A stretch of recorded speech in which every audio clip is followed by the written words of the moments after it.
नमस्कार, news now में आप सभी का स्वागत है। मैं हूं आपके साथ में बैजू अग्रवाल। जैसा कि आप सभी जानते हैं कि हम हर हफ्ते नए कार्यक्रम को लेकर आपके बीच में हम हाजिर होते हैं। पिछले कई महीनों से हम लगातार हेल्थ से रिलेटेड कार्यक्रम चला रहे हैं, जहां पर हम हमारे स्टूडियो में सिलीगुड़ी शहर के अलग अलग नर्सिंग होम और हॉस्पिटल के डॉक्टर्स को हमारे स्टूडियो में बुलाते हैं और आपकी समस्याओं का हल ढूंढने की हम कोशिश करते हैं।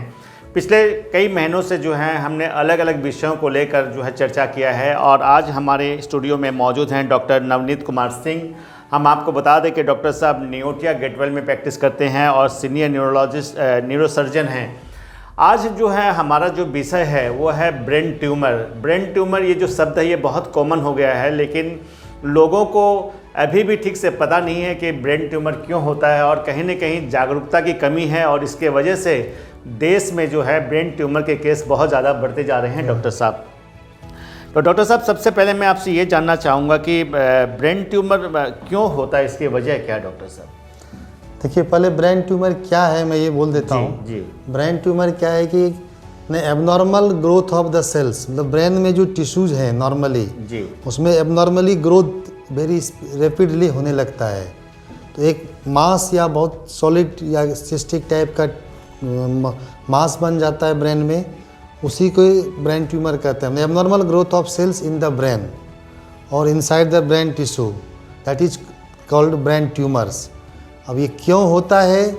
ब्रेन ट्यूमर्स होने के जो मेन रीज़न है, जो हमारे सेल्स होते हैं बॉडी के किसी पार्ट में, जो ब्रेन में जो मान लीजिए सेल्स है, उनके जो क्रोमोजोम में जो जीन है, जीन में बदलाव आ जाता है। उस कारण से सेल्स जो होता है एबनॉर्मली ग्रोथ करने लगता है, मतलब फास्ट ग्रोथ होने लगता है उसका।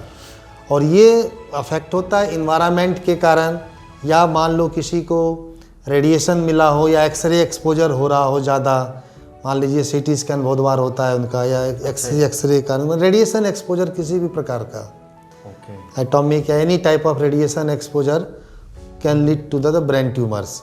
या जो मोबाइल्स यूज होते हैं उसमें भी रेडिएशन एक्सपोजर हो रहे हैं, तो सेल लेवल पे जो चेंजेज आते हैं उस कारण से ये होते हैं। तो जीन में जो चेंजेज आ जाते हैं उसके बहुत सारे फैक्टर्स होते हैं, बहुत में कारण पता होता है, बहुत में कारण नहीं भी। डॉक्टर साहब, हमने ये देखा है कि नॉर्मली लोग जो हैं, जैसे बीपी की बात कर लिए, हाइपरटेंशन की बात कर लिए, शुगर की बात कर लीजिए, हार्ट चेकअप की बात कर लीजिए, लोग ब्रेन चेकअप के बारे में कभी सीरियस नहीं रहते हैं। सर में दर्द होता रहता है, कभी माइग्रेन करके दवा ले लेते हैं, लगातार दर्द होता रहता है, लेकिन लोग बहुत ज़्यादा सीरियस हैं नहीं ब्रेन को लेकर। क्या कहना चाहेंगे डॉक्टर साहब? ये बात आप बिल्कुल सही बोल रहे हैं कि मगर सिर में दर्द होता है या हेडेक कंप्लेन बहुत दिनों से हो रहा है, या चक्कर आ रहा है, या मान लीजिए आँख में विजन धीरे धीरे कम हो रहा है, उसमें ब्रेन ट्यूमर के कारण होता है ये सब। या सुनाई कम पड़ रहा है, ये भी brain tumour. Memory loss, personality changes, बहुत सारे लक्षण हैं ब्रेन ट्यूमर को, जो मैं आगे विस्तार से बताऊंगा जी। तो उस कारण पेशेंट्स ध्यान नहीं देता है, सोचता है ठीक है दवाई खा लिया है जो भी है, या अदर ट्रीटमेंट प्रॉपर गाइडेंस नहीं मिल पाता है उनको। बहुत बार बिल्कुल जो डॉक्टर्स के पास जाते हैं पेरिफेरी में दिखाने या कहीं पे, वो मेडिसिन दे के या प्रॉपर गाइड नहीं कर पाते हैं और बीमारियां बहुत आगे बढ़ जाती, फिर हम लोगों के पास या बहुत देर के बाद डायग्नोस होता है। तो डॉक्टर, ब्रेन ट्यूमर कितने तरह के होते हैं? इनका भी स्टेज होता है? हाँ, ब्रेन ट्यूमर भी देखिए मेनली जो मुख्यतः है, हम लोग पहले डिवाइड करते हैं ब्रेन ट्यूमर कि प्राइमरी और सेकेंडरी। प्राइमरी का मतलब हुआ कि जो ब्रेन टिश्यू है या ब्रेन में जो नर्व है या जो ब्रेन में ब्लड वेसल्स है, खून की नलियाँ है, उसके कारण उन टिश्यू में जो ट्यूमर बन जाए, तो वो प्राइमरी विदिन सिर के इंट्राक्रेनियली जो भी ब्रेन में जो चीज़ें हैं उसके अंदर जो अगर ट्यूमर बन जाए वो प्राइमरी ब्रेन ट्यूमर कहलाया। सेकेंडरी हुआ कि बॉडी के अदर किसी भी पार्ट में, लंग्स में जो मोस्ट कॉमन है वहाँ ट्यूमर बन जाए, लेडीज में ब्रेस्ट कैंसर हो जाता है, या एब्डोमेन में किसी भी पार्ट में ट्यूमर हो जाए, वो फैल करके जो आप सुनते होंगे कि फैल गया है ट्यूमर, वो फैल के अगर ब्रेन में चला जाए तो उसको हम लोग सेकेंडरी ब्रेन ट्यूमर बोलते हैं, या मेटास्टेटिक ट्यूमर बोलते हैं। अब प्राइमरी में भी दो टाइप के होते हैं कि बेनाइन और एक मैलिग्नेंट। बेनाइन मतलब आपकी भाषा के लिए नॉन कैंसरस, नॉर्मल पब्लिक के लिए, और मैलिग्नेंट मतलब हो गया नॉर्मल पब्लिक के लिए कैंसरस, कैंसर वाले ट्यूमर्स। तो ये मुख्यतः हैं ट्यूमर्स के। और फिर इसमें भी ब्रेन ट्यूमर जो सेकेंडरी में तो मैंने आपको बताया जो मोस्ट कॉमन होता है लंग्स का यूजुअली मेल में, और फीमेल में ब्रेस्ट कैंसर ये सब ब्रेन में चले जाते हैं, बहुत अलग टॉपिक है ये। और प्राइमरी ब्रेन ट्यूमर भी अपने आप में एक बहुत बड़ा वास्ट टॉपिक है। Around 150 type of brain tumours होते हैं। अच्छा। उसमें कुछ बेनाइन होते हैं, कुछ मैलिग्नेंट होते हैं। दर्शकों, आज हम हैं डॉक्टर नवनीत कुमार सिंह से जो है ब्रेन ट्यूमर के बारे में बहुत विस्तार से हम जानने की कोशिश करेंगे, क्योंकि आप में और हम में से काफ़ी लोग ऐसे हैं जिनको ब्रेन ट्यूमर के बारे में कुछ पता नहीं होता है, और कहीं न कहीं जानकारी की कमी के वजह से जो है हमें काफ़ी नुकसान हो जाता है। कभी डॉक्टर साहब, मुझे तो ऐसा लगता है कि ब्रेन ट्यूमर कहीं साइलेंट किलर की तरह तो नहीं है, क्योंकि पेशेंट को साल भर, 2 साल भर, 5 साल तक भी पता नहीं चलता है कि उसको ब्रेन ट्यूमर हो गया है। एकदम आप एकदम बिल्कुल सत्य बोल रहे हैं कि जो बेनाइन ब्रेन ट्यूमर्स होते हैं, जिसका एग्जांपल मैं एक बता रहा हूँ, मेनिंजियोमा जो मोस्ट कॉमन होता है, या मेनिंजियोमा जो स्वानोमा है, ये सब जो होते हैं बहुत स्लोली ग्रोथ है इनका। इतना स्लो होता है कि 5 साल 10 साल लग जाते हैं, पेशेंट्स को पता नहीं चलता है। इनिशियल जब बहुत लार्ज हो जाता है, बहुत सीवियर कंडीशन, तब उस समय पर डायग्नोस होता है, इसलिए उनको साइलेंट किलर आप बोल सकते हैं। तो लक्षण कैसे, क्या लक्षण? हाँ, तो ब्रेन ट्यूमर का जो मोस्ट कॉमन, देखिए डिपेंड करता है कि फर्स्ट ऑफ ऑल किस एरिया में इन्वॉल्व हो रहा है। एक होता है मोस्ट कॉमन सिम्टम्स, पहला होता है हेडेक, सिर में दर्द होना, उल्टी जैसा लगना, उल्टी आना, या हिंदी में मिर्गी आना बोलते हैं, इंग्लिश में कन्वल्जन बोलिए, बंगाली में खिचनी बोलिए, ये आना, ये सब ब्रेन ट्यूमर के लक्षण है कॉमन। अदर है कि किस एरिया में इन्वॉल्व हुआ है। पर्सनैलिटी चेंजेज भी ब्रेन ट्यूमर के लक्षण हो सकते हैं। आपके बिहेवियर में बदलाव आ रहा है, अगर जिसको लोग बोलते हैं नहीं साइकेट्रिक प्रॉब्लम हो गया है, नहीं, may be due to brain tumour. बोलने में प्रॉब्लम आना, वो भी ब्रेन ट्यूमर का। डॉक्टर साहब, समय भी एक बड़ा फैक्टर होता है। कभी उल्टियाँ होती है तो मॉर्निंग में होती है, कभी सर दर्द होता है तो मॉर्निंग में होता है, ये सब एकदम फैक्टर है। जिनको ये ब्रेन में कोई भी लीजन है, मान लीजिए कोई भी गठान है, अगर ब्रेन में कोई भी ट्यूमर है, उन पेशेंट को सामान्यतः मॉर्निंग टाइम में हेडेक और मॉर्निंग टाइम में उल्टी ज़्यादा होता है। अच्छा। क्योंकि उस समय ब्रेन का प्रेशर बढ़ जाता है नाइट में सोने से। उनका मैकेनिज्म है जो कि मैं इतना डिटेल्स यहाँ नहीं शेयर कर पाऊंगा। जी। तो एकदम आप सही बोल रहे हैं, मॉर्निंग टाइम में वो ज़्यादा होता है उनको। तो इलाज की अगर बात करें तो कितने विकल्प हैं, अल्टरनेटिव इलाज कितने हैं इस डॉक्टर साहब? इलाज तो देखिए, फर्स्ट ऑफ ऑल डायग्नोसिस तो हम लोग करते हैं CT MRI से, वो डिटेल में बताऊँगा। इलाज में इनका देखिए, पहला तो प्राइमरी हम लोग ऑपरेशन है, सर्जरी है। सेकेंड, सर्जरी के दौरान हम लोग जो ट्यूमर का टिश्यू लेते हैं, वो डायग्नोसिस उसके लिए बायोप्सी के लिए भेजते हैं। अकॉर्डिंग टू बायोप्सी में क्या आता है, वो मैलिग्नेंट है या बेनाइन है, क्या है, उसके अनुसार से कीमो, रेडियो, ये सब डिसाइड करते हैं हम लोग। तो प्राइमरी जो सर्जरी है उसमें भी डिपेंड करता है पेशेंट का एज क्या है, उस पर पेशेंट्स फिट सर्जरी के लिए है कि नहीं है। सेकेंड है ब्रेन के किस पार्ट में इन्वॉल्व कर रहा है वो ट्यूमर। MRI पे हम लोग थोड़ा सा आइडिया लग जाता है मैक्सिमम कि किस प्रकार का ट्यूमर है। तो ये सब डिसीजन लेके हम लोग रिलेटिव को एक्सप्लेन करते हैं और सर्जरी के लिए करते हैं।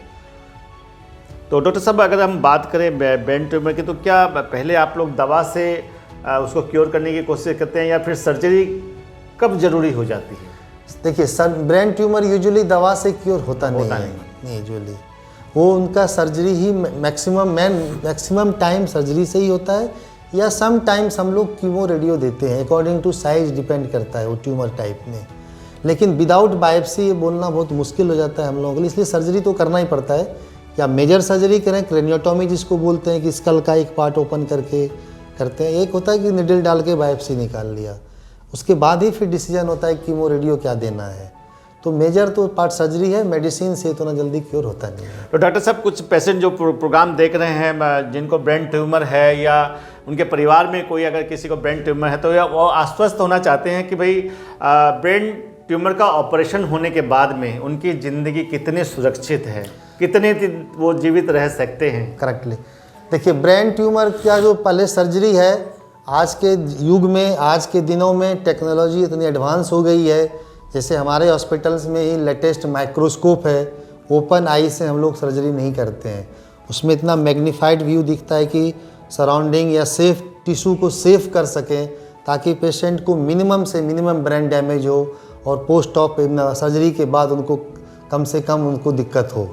दूसरा, ट्यूमर सक करने के लिए हमारे पास वो क्यूसा मशीन है, जिससे ट्यूमर बहुत, मान लीजिए बहुत लार्ज ट्यूमर है, नॉर्मल सक्शन से हम लोग निकालते हैं तो बहुत ज़्यादा टाइम लगता है। जितना ज़्यादा टाइम सर्जरी में लग रहा है, पेशेंट्स के लिए एनेस्थीसिया उतना टाइम लग रहा है, तो कॉम्प्लिकेशन होने के चांस हमेशा ज़्यादा है।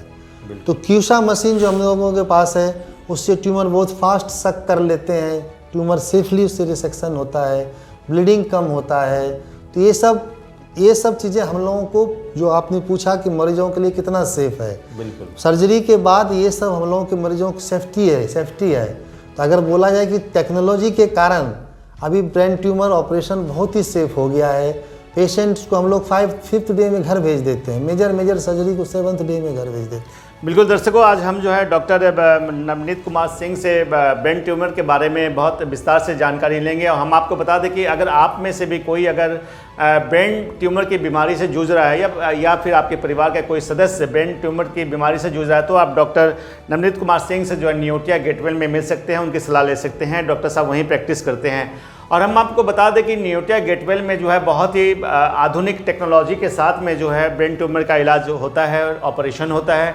तो मैं डॉक्टर साहब आपसे ये जानना चाहूँगा कि नियोटिया गेटवेल में इस समय टेक्नोलॉजी की अगर हम बात करें तो क्या क्या इक्विपमेंट्स हैं आप लोगों के पास में ब्रेन ट्यूमर के लिए सर?